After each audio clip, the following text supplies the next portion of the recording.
We are going to talk a little bit today about theory, to the extent that theories are ways of seeing and not seeing.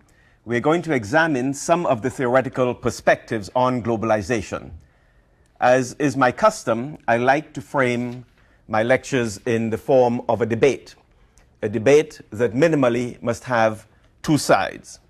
The debate that we're going to look at today in the context of our class on globalization concerns those people who, on the one hand, argue that globalization is the solution to the world's problems, particularly the problem of poverty, and on the other hand, those who argue that globalization is the cause of world poverty. So that's the broad picture that we're going to look at. Those on the first side of the argument who claim that globalization is the answer to the problems, indeed will point to such things as the statements from the leading trade commissioners of the G8 countries. Those are the ones to whom you can go, and they will tell you that in spite of the problems of poverty, displacement, hunger, homelessness, and the like that exist in the world, if only we had more globalization, more openness, those problems can be addressed and can definitely be ameliorated. For them, the principal solution is to liberalize trade in order to prevent or to permit A, capital to flow more freely around the globe, B, to permit labor to move more freely across national borders, and C, to permit markets that are closed to investors to be opened and to allow much needed cash to flow into those countries that are on the receiving end of the poverty problem today. For us in North America, particularly in Canada, I will draw attention to NAFTA, the North American Free Trade Agreement, which is an example of globalization in action. We have a good sense that NAFTA, as an agreement between Canada, the United States, and Mexico, seeks to address precisely those issues of the free movement of capital across national borders, the free movement of people, workers, and what have you, and free access to the markets of those producers in Mexico, Canada, and the United States to sell their goods wherever they may get the best return on those goods. The idea of free movement of people we will talk about later on in our class when we look at migrant workers and live-in nannies, even the issue of outsourcing of jobs, where we can go to India and some of those other countries, employ people from those countries using our technology to populate call centers and other such places. That is all part of the free movement, whether it is the people coming here to pick tomatoes and tobacco, or the nannies coming to work in the houses of the more affluent, or our hiring people over there in Delhi, getting them to speak with American or Canadian accents to convince people who phone up with problems from their latest purchase from Best Buy or Future Shop, have them thinking they're talking to somebody in Toronto when indeed they're in New Delhi. The idea of globalization is not really all that new. For me, it is a process that began with Columbus, with colonization, with colonialism, 500 plus years ago, and passed through different phases of capitalist development, of imperialism, culminating in the current manifestation of what we know as globalization. Globalization is, for me, one of those great vacuum words, a word that sucks up all else that is around it. People use it to have all different sorts of meanings, and we are going to try in the time ahead to give it some precision, some more intellectual and political purchase, so that when we use the word, we are all in agreement with the meaning that we are assigning to it. Globalization speaks, among other things, to our shrinking world. Our world is getting smaller. The shrinking of that world has many dimensions. It has to be seen in the context of modern technology, the internet revolution in particular, that puts all of us in constant, immediate contact with anyone, anywhere, anytime, in any country.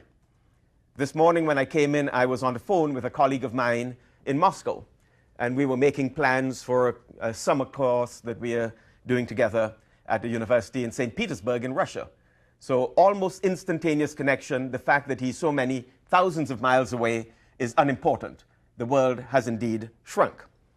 The real shrinking of our world stems from rapid, long-distance travel, large-scale international migration, and that countries are fast becoming meeting places for all kinds of people, becoming homes for a variety of peoples of different backgrounds, nationally, ethnically, linguistically, and so on.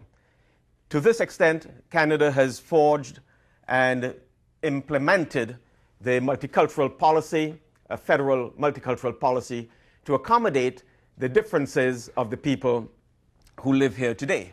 Our very classroom looks very differently from the way it will have looked 20, 25 years ago.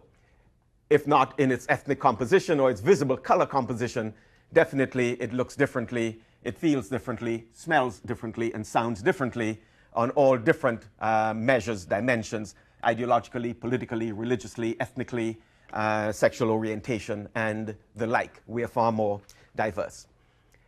I think that one of the best examples, by way of bringing home to you a clearer understanding of what globalization is to look at Lady Diana Spencer and the circumstances of her death.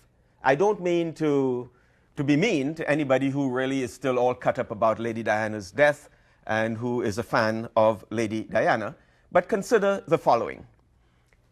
Question: what is the truest definition of globalization? Answer: Lady Diana Spencer's death. Question: how so? How is her death emblematic of globalization? Answer as follows. An English princess with an Egyptian boyfriend crashes in a French tunnel, driving a German car with a Dutch engine, driven by a Belgian who was drunk on Scottish whiskey, followed closely by Italian paparazzi on Japanese motorcycles, treated by an American doctor using Brazilian medicines. This is being brought to you by a Trinidadian Canadian professor using Bill Gates' technology, and you're probably, some of you, reading the information, writing your class notes on a computer that uses Taiwanese chips and a Korean monitor assembled by Bangladeshi workers in the Singapore plant, transported by Pakistani lorry drivers, hijacked by Indonesians, offloaded by Sicilian longshoremen, and trucked to you by Mexican illegals. Globalization. The meeting and mixing of people, the delivery of goods, the crossing of borders, all of the distinct nationalities that one might think about. Globalization, however, has two wonderful dimensions that I want us to look at today, as I said, in theoretical terms. And here I want to begin with the question that is listed in our course outline. We have a very clear sense of what a developed country is. We live in one. We also have a sense of what an underdeveloped country is. We may have come from one, we may have read about them, we may have seen them in the movies and documentaries. We know that it is better to live in a developed than an underdeveloped country. One has a greater set of life chances, one lives longer, one can enjoy the wonderful things in life, more peace, more prosperity, greater medical health, and so on, if you live in the advanced countries, the developed countries. The question then for us to consider is quite straightforward, but I'm afraid that the answers are not as straightforward. The question is, if it is better to live in a developed than an underdeveloped country, why then is the whole world not developed? Why is the whole world not developed? There are a number of sociological and other attempts to answer this question, and we are going to go through them and at the end return to the concern with globalization. The first response to the question, why is the whole world not developed, is a response that I don't treat too seriously, but many people do, and I will give it a couple minutes. It is the explanation that invokes climate and geography as the reasons why the whole world is not developed. According to this reasoning, some parts of the world have nice, benevolent, wonderful climates. They're endowed with sunshine, tropical temperatures, nice beaches, and so on. There, you find people who have beautiful broad smiles, lots of rhythm, nice white teeth, but who don't really need to work very hard to get by. They're hungry, they can get a mango next door, they can get a breadfruit over there, they can just pretty much chill, shuffle on by, and have a pleasant life. This is one of the interpretations. Those who live in a climate that is more harsh, like ours, outside today, minus 21 degrees, those who live in that kind of climate cannot afford to sit back and just chill. They must get up and get. They must develop ways of dealing with that kind of weather, understanding physics and chemistry, to develop heating, central heating, to develop engineering and all those other kinds of concerns that serve to make our world more habitable. Because of this, people who live in a climate like this one will tend to excel at physics and chemistry and engineering and so on, while those in the more beautiful, quote-unquote, parts of the world where nature has blessed the people will tend, as I said, to have good rhythm and nice teeth, but not produce Nobel Prize winners in physics, chemistry, engineering, and the like. It is an explanation that does not, I hope, make much sense to those of us in our class, yet those outside of our class, many of them do latch onto that as an explanation or an answer to the question, why is the whole world not developed? A second related answer to the question, why is the whole world not developed, does not go to climate and geography, but instead invokes race and biology. It states quite simplistically that you have white people and black people in the world. In those countries where white people preponderate, you will find development, advancement, technology, and so on. In those countries where you have an abundance of black people, the African continent, Indian subcontinent, the Caribbean, Latin America, you will find underdeveloped or developing countries. It has to do with the fact that white people are said to be more bright, have higher IQs than others, and they therefore will have development in their countries because of their biological endowments. We do know that this was quite an in vogue theory, idea, many years ago. It is not yet dead because there are still people today like Charles Murray and Phil Rushton of our own university who continue to propagate this kind of idea that black people are not as intelligent as non-black people, and as a consequence, black people don't have the same level of morality, the same level of stick-to-itiveness, the same degree of concern with bettering themselves. That is another one of those explanations that I don't pay a great deal of attention to, but I must nevertheless mention it because so many of the people in our world continue to treat that as if it were an important explanation of why some parts of the world are developed and other parts are not. Coming closer to the sociology, a third answer to the question, why is the whole world not developed, concerns the theory of social evolutionism. This is a theory that was born of European sociological thinking. If I have to give it some kind of intellectual parentage, I will identify Émile Durkheim, the conservative functionalist French sociologist, whose ideas were borrowed by the social evolutionary thinkers, who thought, Durkheim, that it was possible to discuss and describe society as if society were a living organism. In the same way that a living organism has a heart and a liver and lungs and kidneys and spleen and so, all of which must work together in concert in order for that living organism to be healthy, so too society might be seen as a social organism with its different parts, the economic, the political, the social, the religious, and when these are working in concert, you have a healthy society using the analogy of a living organism, called in sociology the organismic analogy, to see society as quite similar to the human body. Those people who speak about social change and the whole world is not yet developed will argue that it is very much like the human body, a matter of time. Where evolutionary change takes time, we're going to see that revolutionary change takes place. Thinking along these lines, we have heard of societies that are young. Many people continue to refer to Canadian society as a new society, a new civilization. We have heard of old societies. We have heard of ancient societies. We have heard of dead societies and civilizations. To that extent, the same way the human infant could be born, could be a baby, then a child, then an adolescent, and a teenager, and then you hit your 20s, and after that, you die.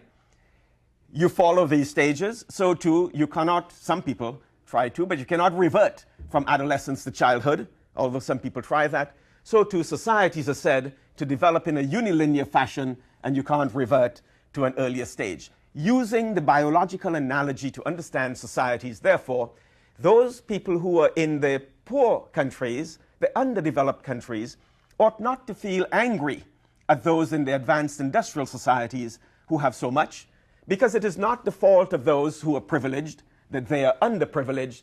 It is about time. In time, you too, in Jamaica, will look like we. You will have what we have. So that the social evolutionary perspective has an ideological dimension that speaks to a central sociological concern, social change.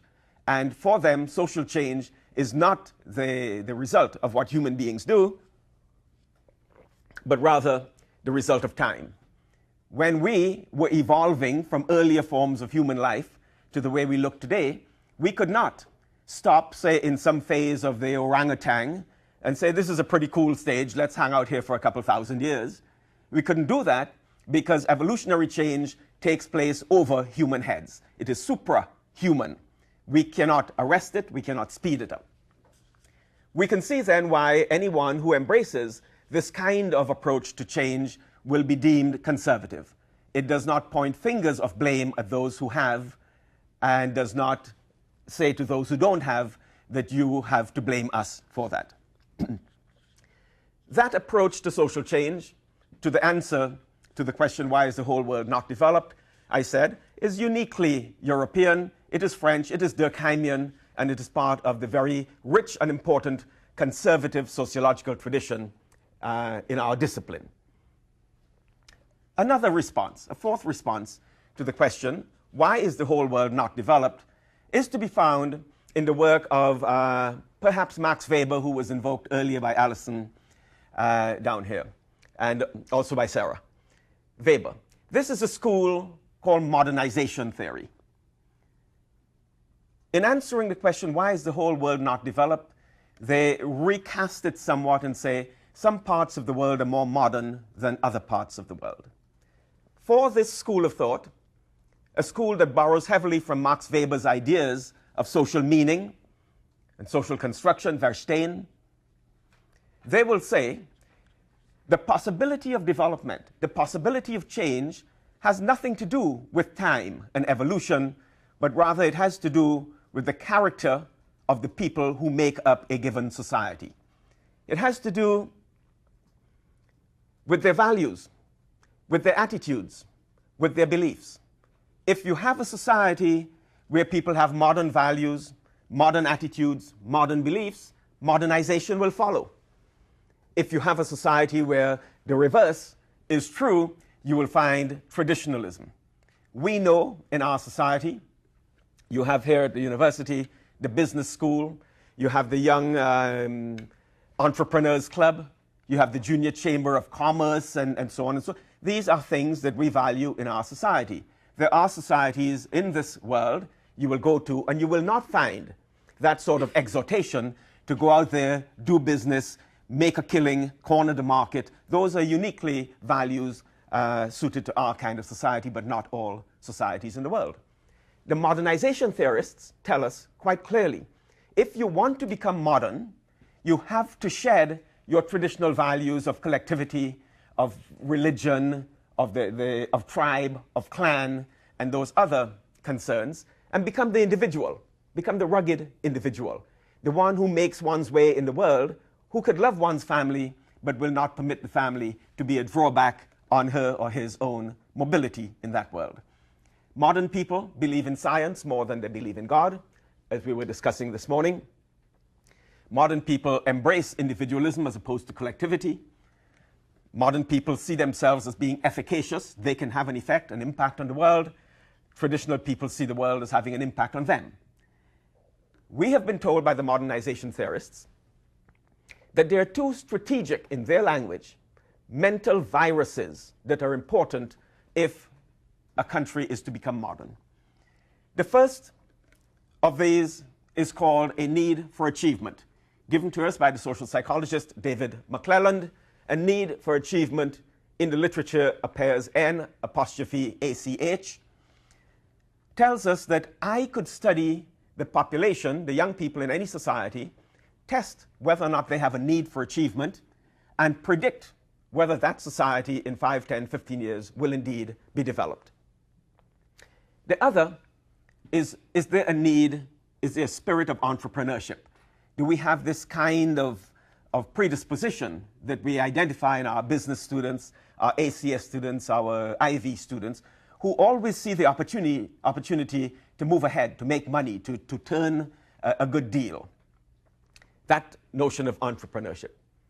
The need for achievement is one that is said when you have these huge enterprises, advisors going down to advise governments in developing countries, and they're paid millions of dollars to give this advice. They do things like the following. In order to determine whether your population has a need for achievement, you will be given a variety of IQ tests. Tests that would see what kind of person you are. And if there's a certain infectiousness in your need for achievement, what you're going to find is that that would spread, and it would be almost like a social contagion, spread to the others, and people will sooner or later embrace it. So I go to the young people, 10, 11, 12, 14 years of age, and I give them a test.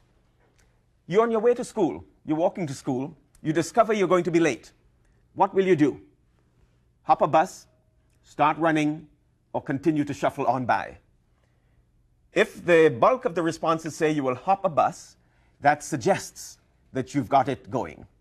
If you say you're going to continue to shuffle on by and get to school late and so on, that suggests that you don't have it going on.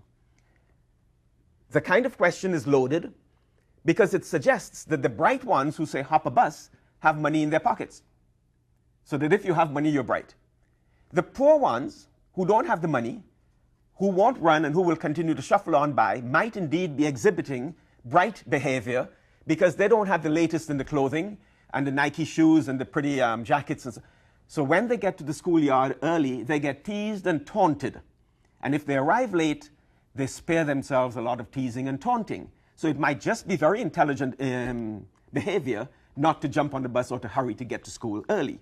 Also, knowing that in school you have very middle-class values, middle-class interests and the like, where the teachers, without probably knowing it, are going to be more favorable toward the middle class than the working class students. The concerns with punctuality, with discipline, with cleanliness, and all those sorts of things are very decidedly middle class values, and they don't make working class people worse for it, but they certainly are not accorded the same level of treatment. For this reason, many of those people who continue to shuffle on by may very well be exhibiting intelligent behavior, although it is not coded in that way. Another kind of question that is given, the word association, cup and, if you say saucer, you're bright, and it gets coded. If you are from a poor home where you have cup and table, and you answer table, it is, this population is not yet ready, and so again, it is a culturally biased kind of test, and we need to be able to factor that into our evaluations and assessments. The need for achievement and entrepreneurship, therefore, are ways ideologically of saying the whole world is not developed because not everyone in the world has the same need for achievement, the same drive to be an entrepreneur. But very importantly, the architects of this kind of thinking will say to the governments of those developing countries, we have nothing against you. We want you to become modern. We want you to join the modern Pepsi generation, and we're going to show you how to do that.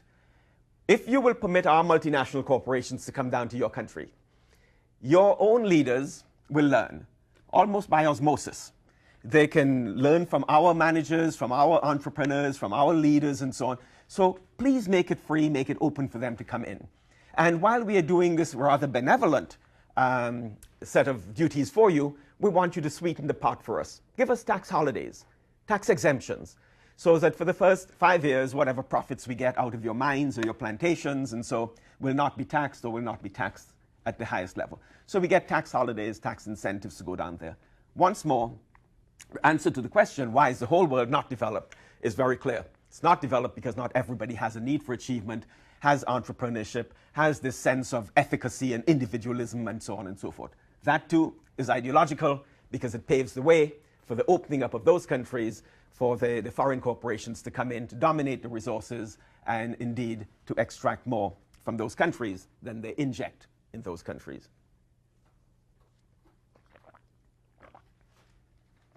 A third response, sociologically, to the question, why is the whole world not developed, can be seen in what is known quite generally as dependency theory.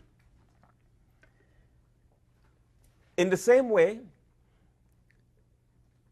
that social evolutionary theory was European, modernization theory is very American in its pedigree.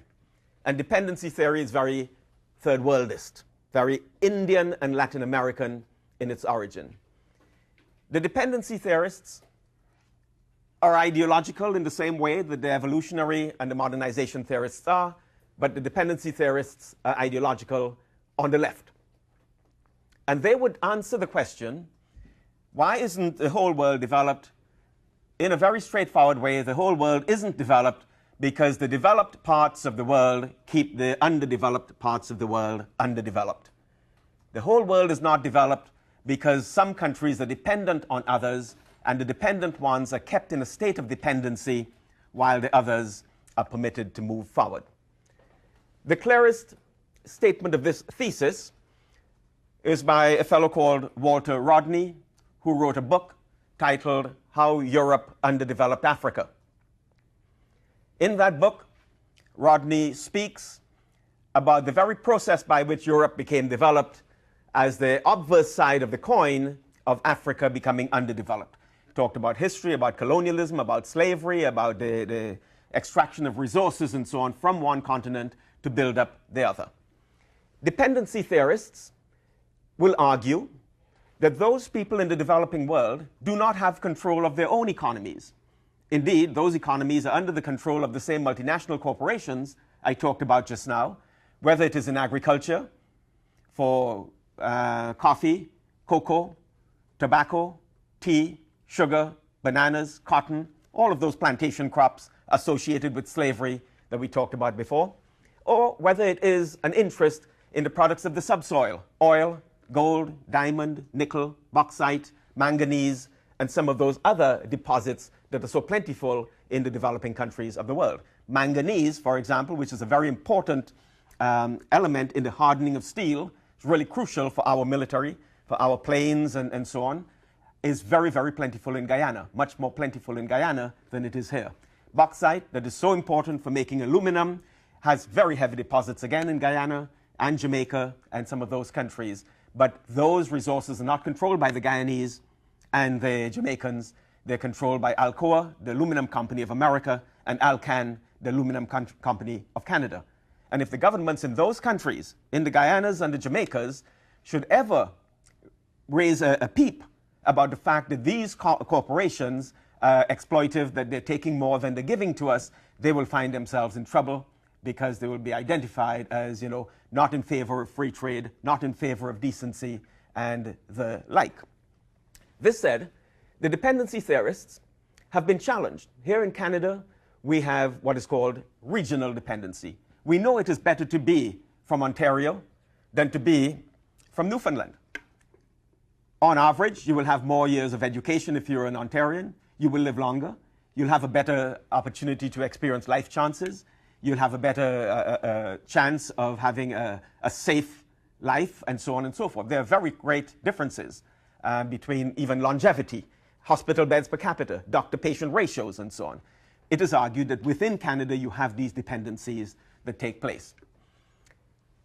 A number of us, as social theorists, who liked the idea of the dependency school because the dependency theorists told us that there were 2 points at which we might see dependent countries exhibiting independent economic growth if we looked over the past century, and those were during the periods of the Great Depression and the Second World War. Precisely those periods when the economies of the dependent countries were cut off from contact with the advanced industrial world that was indeed extracting from them.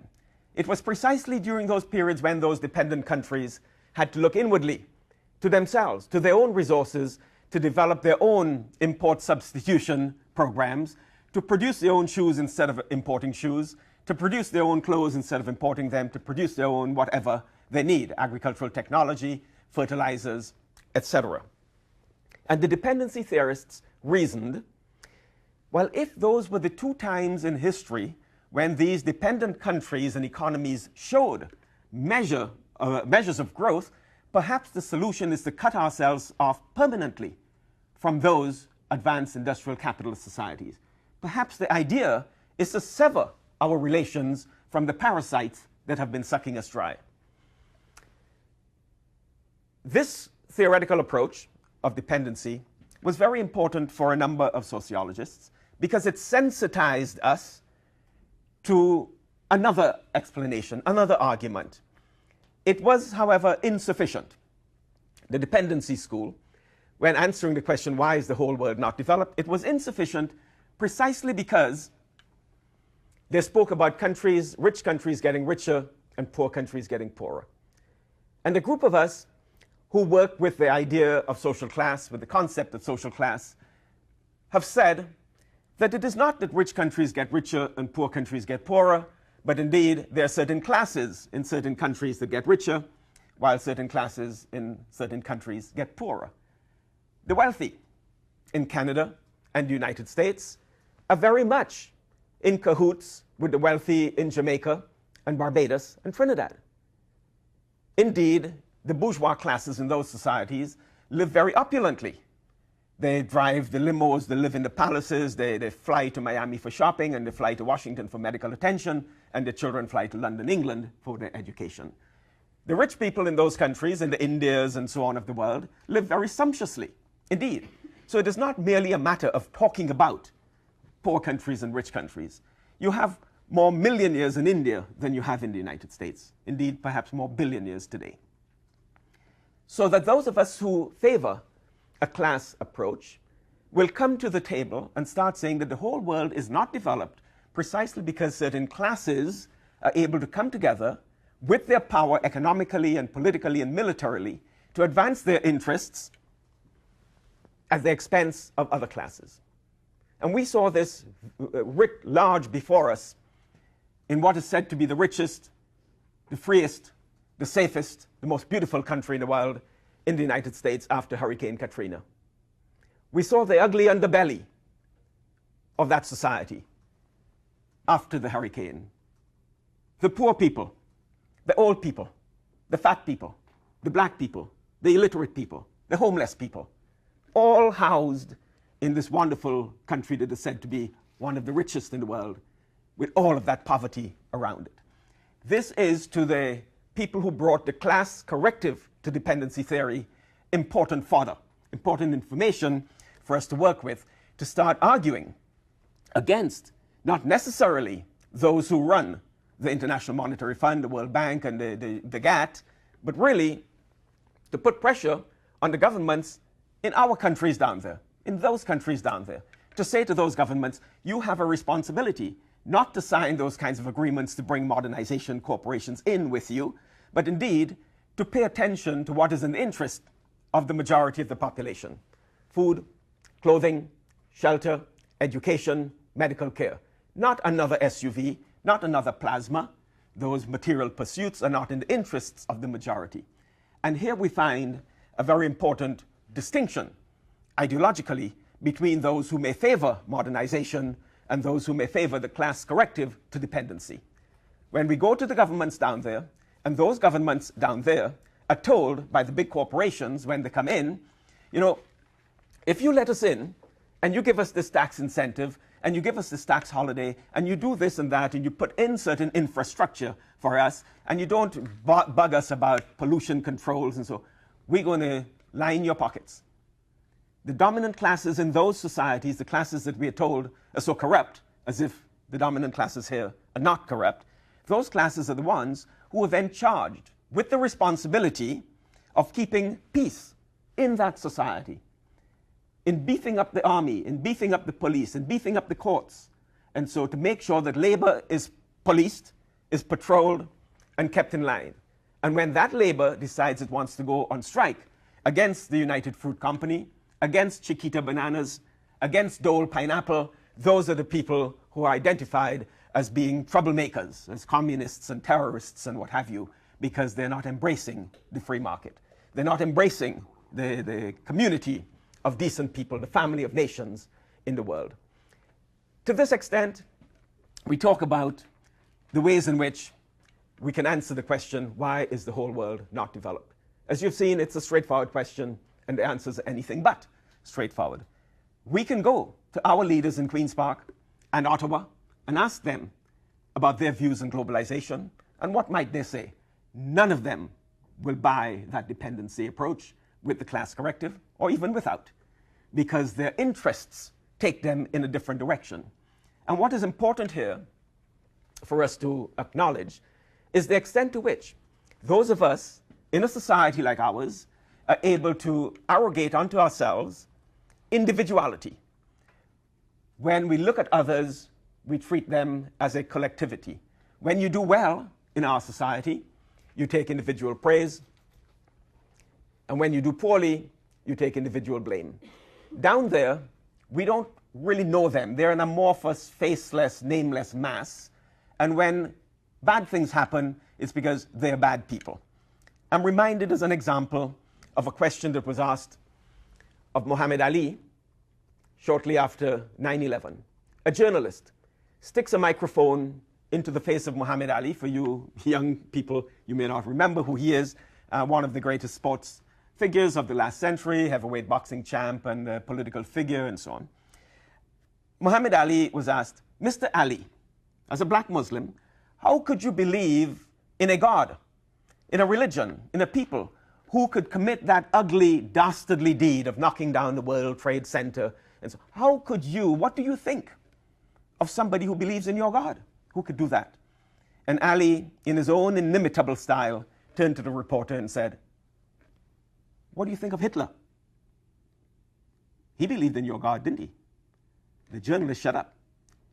It is about arrogating individuality to some. As I mentioned once before in class, when Timothy McVeigh blew up the Oklahoma City building and killed those people, he was seen to be acting as an individual. All young white people with red hair and freckles did not cause people to tremble, to shudder when they saw such a person sitting on a plane. But when bin Laden knocks down the buildings, all young Muslims, even women, on planes became suspects. And we know the story of 2 weeks ago with that family that was prevented from boarding a plane because they were wearing hijabs and so on and so on. Some are accorded individuality and others are denied individuality. In this way, I'd like us to think economically about globalization, to think politically about globalization, because the economics I've just been discussing, the political dimension we will have to leave for another discussion. It concerns the matter of democracy. To the extent that the economic system called capitalism might be seen as involved in the answer to the question, why is the whole world not developed, we also have to look at the political counterpart to the economic phenomenon of capitalism, and that is liberal democracy. As we know, those of you who have been doing the readings, liberal democracy is a cumbersome thing. It says we have a democratic society, we have one person, one vote, and so on and so forth. But indeed, that's not what it is about. Those who make the deals, those who run the shows, those who call the shots for us in this society were not voted on by us. As I have argued in Richer and Poorer with Jim Cote, in liberal democratic governments, governments do not govern. It is the CEO, the CFO, the COO, the VP of the big corporations on whom none of us voted, who make those decisions. It is the Bernankes and the Harper. We never voted for him. When he became the leader of the Conservative Party, he was chosen by his party. If you're not a member of that party, you had no say. Where is the democracy? in it. And beyond that, what makes the impact on us in our society is the cabinet he puts together. They're appointed, they're not elected in that same context. This, however, is for the next installment of our discussion. Why is the whole world not developed? The political dimensions of that when we will invoke globalization. I do want to end with the observation that in our global world, in our global society, it is very incumbent on all of us to inform ourselves, to educate ourselves about the other. Because whether or not we like it, that other is coming closer to us, is sitting next to us in class, in church, in the cinema, and other places. And the ways in which we have to guard against ignorance, because that other knows us very well, and we don't know that other.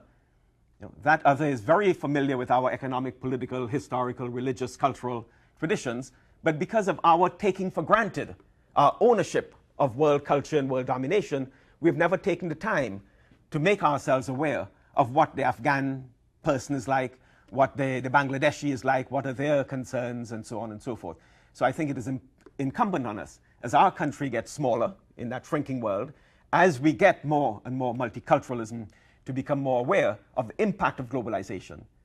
And part of this impact has to do with those people over there who are making the shirts, the clothes, and so on that we're wearing in the sweatshops for Nike, DKNY, Ralph Lauren, and, and some of the others for starvation wages. When NAFTA exports our jobs from Canada to those far-flung corners in Taiwan and Mexico and so, here is where the pinch is being felt. As more companies close up, as more go belly up and bankrupt, because capital has no interest in nation, ethnicity, tribe, color, or sex. It will go where it can get the best return on the bottom line, on bottom dollar. And increasingly, every day you hear about the doors closing, people becoming unemployed, people are committing suicide because of the crisis, not being able to make ends meet and having overcommitted themselves. So this is some of the sweet stuff for you to make sure you come back next time. I will keep you on your toes. Just one moment, Sosuke. Maybe we can take it there if you have a question now. Isn't the very question of why isn't whole world developed culturally biased to begin with? Because what we are doing is taking our society and saying, okay, this is a developed society, that this is our gold standard. If we want to make them develop, then what we are going to do is cut them off from the traditional way of life. No matter which way we are going to choose, we are going to making them change their ways. That's a good thing to do in begin with. That's an excellent question, Sosuke, and it asks us to problematize the word developed. What is developed? Indeed, when we began talking about development in the context of economics, we borrowed it from the medical sciences. And again, it was talking about the development of the human organism. You know, are you developing in a healthy way, in a strong way, and so on. But you're putting your finger on the other dimension of the problem. If development is about acquiring stuff, bling, material things among us, what about the happiness factor? Those people who work their entire lives to get the large screen TV and the SUV and so on and so forth, but they're miserable and unfulfilled in their own lives. When we talk about development, we talk about the fact that we have access to those material things in life. And as you know, I've argued before that our campuses are coming more and more to reflect that kind of measure of what development is, that we have more sun tanning rooms on the campuses, designer clothing stores, record stores, compact disc, computer stores, doctors' offices, chiropractors' offices, state-of-the-art gym and exercise equipment and so on. This is the university campus with fast food outlets, to the point where you can even find the big corporation endowing professorial chairs. I did a distinguished professor's lecture at Ryerson last year, where I was walking toward my lecture hall and I passed the Rogers School of Journalism. Now, if Rogers is endowing the chair in the School of Journalism, how can I go to that school to do a lecture on a Chomsky number at that school? How can I bite the hand that feeds me? To what extent, when Subway and Taco Bell and all these people are the ones who are contributing to the university, to what extent am I able then freely to criticize these? To what extent are you able, if these private donors were to pull back from the economy of the university, and have our administrators speak differently about you, not as BIUs, basic income units, but as people? It's a big question. What then is development and how do we measure it? Is it only in material terms, the amount of bling we have, or is there some other dimension that speaks to self-satisfaction, self-fulfillment, happiness, and stuff we will have to talk about in the course of our discourse?